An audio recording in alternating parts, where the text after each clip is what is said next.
Hello friends, welcome back to my channel.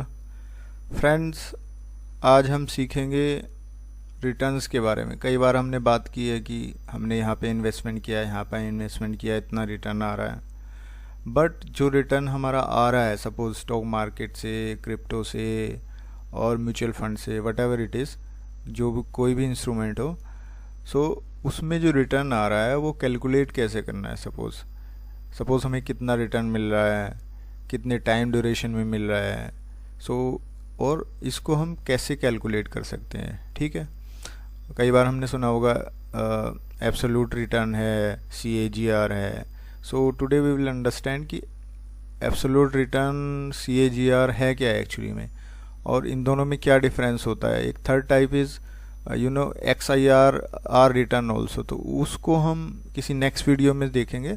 But अभी आज हम सीखेंगे एब्सोल्यूट रिटर्न और CAGR में डिफरेंस क्या होता है, उसकी डेफिनेशन क्या होती है, और उसको मैं लाइव कैलकुलेट करके भी दिखाऊंगा आपको कि कैसे कैलकुलेट कर सकते हैं। सपोज़ आपने अपने पोर्टफोलियो का रिटर्न चेक करना है कि मेरा एब्सोल्यूट रिटर्न कितना है, और अदरवाइज़ मेरा CAGR कितना है, रिटर्न कितना है CAGR फॉर्म में। सो वो आप कैलकुलेट करोगे। ठीक है, सो मैं आपको वो कैलकुलेट करके दिखाऊंगा एक एक्सेल शीट पे कि कैसे कैलकुलेट कर सकते हो आप भी अपना रिटर्न। ठीक है, सो फर्स्ट ऑफ ऑल, अगर आप नए आए हो चैनल पे तो please subscribe this channel.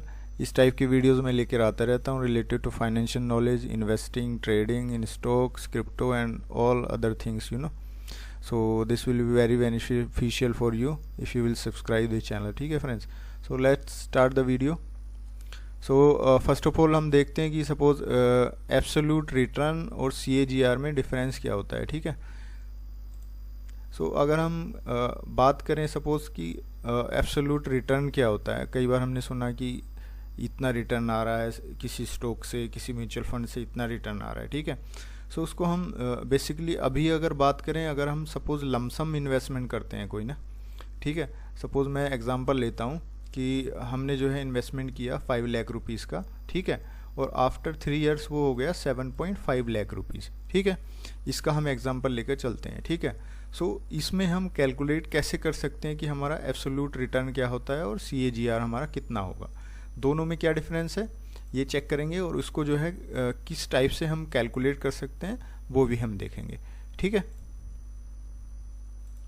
Okay. सो अगर हम बात करें डेफिनेशन की कि एब्सोल्यूट रिटर्न किसे कहते हैं, सो absolute return is the return that an asset achieves over a specific period that measures looks at the appreciation or depreciation expressed as a percentage।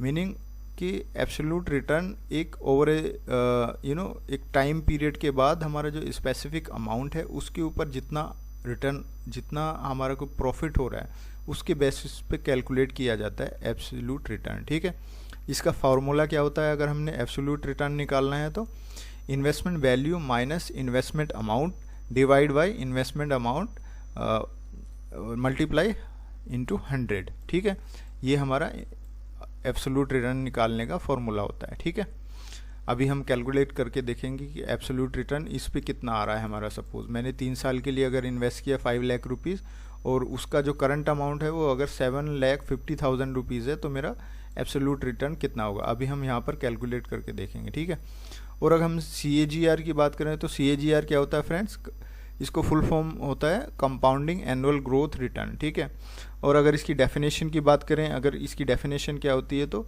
The compound annual growth rate is the rate of return that would be required for an investment to grow from its beginning balance to its ending balance assuming the profits were reinvested at the end of each period of the instrument's life span.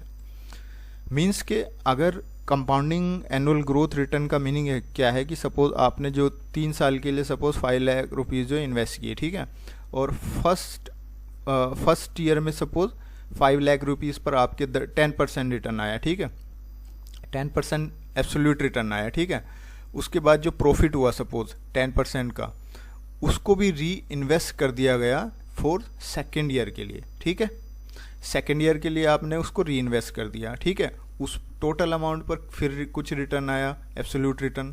ठीक है, उसको फिर री invest कर दिया total amount को for the third year. इस example के बेसिस पे हम समझ रहे हैं, ठीक है। सो उस प्रॉफिट को अगेन हमने जो है जो री इन्वेस्ट कर दिया, ठीक है, फॉर 1 ईयर। तो टोटल हमारा ईयर्स कितने हो गए, 3 ईयर्स हो गए। और उस 20 में सपोज 1 ईयर का एब्सोल्यूट रिटर्न हमारा क्या था, 10%। इसी टाइप से अगर सपोज सेकेंड ईयर का भी हमारा 10% है, थर्ड ईयर का भी 10% है, ठीक है। सो टोटल हमारा एब्सोल्यूट रिटर्न हो गया 30%। और अगर हम CGR निकालेंगे तो वो बेसिस होगा कि हमारा जो प्रॉफिट हो रहा है और टोटल अमाउंट जो हमने first of all first period में जो हमने इन्वेस्ट किया था उसको जो है टोटल करके हमने सेकेंड ईयर में इन्वेस्ट किया, फिर थर्ड ईयर में इन्वेस्ट किया। तो इस टाइप से हम जो है CAGR निकालते हैं, ठीक है। चलिए फॉर्मूले के बेस पे कैसे निकाल सकते हैं मैं आपको बताता हूँ, ठीक है। तो सपोज हमने 3 साल के लिए 5 लाख रुपए इन्वेस्ट किए और अभी उसकी करंट वैल्यू 7,50,000 रुपीज़ है, तो उसका एब्सोल्यूट रिटर्न कितना होगा वो हम देखते हैं, ठीक है। एज फॉर फॉर्मूला हम क्या करेंगे, सपोज हमारा इन्वेस्टमेंट वैल्यू है आज 7,50,000 रुपीज़, ठीक है। ये हमने डाल दिया 7,50,000 रुपीज़ माइनस इन्वेस्टमेंट अमाउंट हमारा कितना था, 5 लाख रुपीज़, ठीक है। 5 लाख रुपीज़ ब्रैकेट लगाया और उसके बाद हमने क्या किया, डिवाइड बाई जो हमारा इन्वेस्टमेंट अमाउंट था। इन्वेस्टमेंट अमाउंट हमारा कितना था, 5 लाख रुपीज़, ठीक है। स्टार मीन्स मल्टीप्लाई बाई 100, इसको हम इज इक्वल टू कर देंगे, ठीक है। सो हमारा एब्सोल्यूट रिटर्न कितना हुआ, 50%, ठीक है। Understood friends. अगर हमारा हमने 5 लाख रुपया इन्वेस्ट किया 3 साल के लिए और उसकी वैल्यू 7.5 लाख रुपए हो गई। सो अगर हम उसका एब्सोल्यूट रिटर्न निकालें तो वो होगा हमारा 50%, ठीक है। 50% आएगा, ठीक है। अब हम निकालते हैं कि हमारा CAGR कितना होगा। CAGR कितना होगा अगर हम CAGR के फॉर्म में निकालते हैं, तो इसको भी कर लेते हैं। ये देखिए इसका फॉर्मूला है इन्वेस्टमेंट वैल्यू कितनी थी, 5 लाख रुपीज़, ठीक है।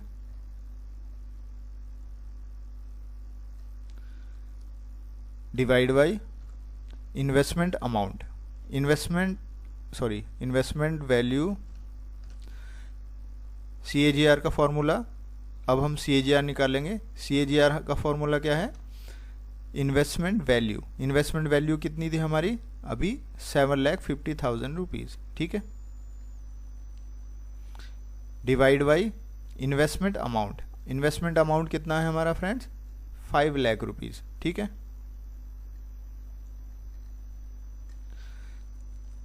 ब्रैकेट क्लोज करेंगे, ठीक है। इसका फॉर्मूला आ गया है to the power 1 by investment duration, ठीक है। तो हमने टू द पावर किया 1 डिवाइड बाई इन्वेस्टमेंट ड्यूरेशन कितनी है, 3, ब्रैकेट क्लोज करेंगे, -1, ठीक है। और हमारा -1 किया हमने, फॉर्मूला अभी आगे है, ठीक है। इसमें इज इक्वल टू नहीं लगाया हमने, इज इक्वल टू लगाएंगे। सो 0.44, अब इसको मल्टीप्लाई करेंगे 100 से,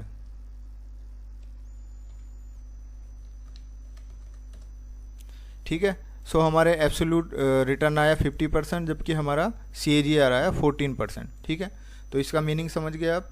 अगर हमने सपोज 5 लाख रुपीज़ जो है 3 साल के लिए इन्वेस्ट किया, जो कि 7,50,000 हो गया, तो हमारा एब्सोल्यूट रिटर्न कितना है, 50%, ठीक है। और अगर हम CAGR के फॉर्म में निकालेंगे तो हमारा CAGR रिटर्न कितना आ रहा है, 14.47%, ठीक है। सो दोनों में हमने डिफरेंस समझ लिया फ्रेंड्स, और दोनों का कैसे कैलकुलेट करते हैं, फॉर्मूला क्या होता है वो हमने समझ लिया, ठीक है। अगर इसमें आपको कोई डाउट हो, कोई क्वेरी हो, तो आप मेरे से कमेंट बॉक्स में कमेंट कर सकते हैं, मैं उसका आंसर कर दूंगा, ठीक है। सो अगर हम बात करें कि हमें एब्सोल्यूट रिटर्न और CAGR रिटर्न में कौन सा वैल्यू देनी चाहिए कौन से रिटर्न को, तो हमने हमने CAGR को देखना चाहिए मेनली, कि बिकॉज ये CAGR क्या होता है फ्रेंड्स, CAGR से पता चलता है कि हमको जो है कंपाउंडिंग एनुअल ग्रोथ रिटर्न कितने मिल रहे हैं। एब्सोल्यूट रिटर्न बेसिकली क्या होता है कि हम 10 साल बाद चेक करें कि हो सकता है हमारे एब्सोल्यूट रिटर्न 100% हो, 200% हो, बट उसमें CAGR कितना मिला है, एनुअली ग्रोथ कितना हुआ है, सपोज वो मैटर करता है।